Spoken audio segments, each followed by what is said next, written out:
Assalamualaikum jamoat. 10 baş ene bola qo'y sotilat. Ko'ringizlar. Bollari 7 qo'chqor 3 urg'achi. Qo'zlari cho'ng bo'lib qolgan. Bo'la turan bo'lib qolgan. Biri g'ana kichkina, mana qo'chqor qashqa. Qolgani borlig'i cho'ng. Mana qo'chqorning enasida tuvoyni qoldi bo'z.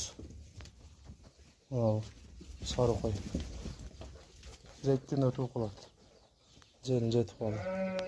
Qo'ylarning jashlari 4tavi jashi biroz o'tgan. Bollari cho'ng bundan sarılar. Qolgani 2 tish 4 tish qo'ylar. Bo'lib jaylab aydamja qo'shib bo'lgan deganlar bo'lsa, ko'ringizlar mana. Menso'liqlari borlig'i yaxshi qo'ylar.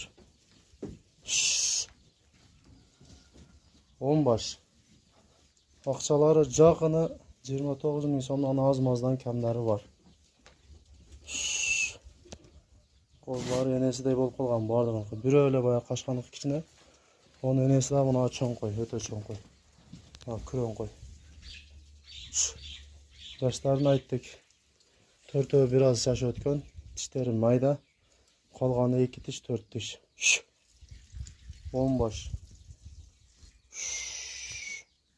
Dastavkalar bo'lib kelishsak. Bölüp da satarız, senaları biraz özgürüt.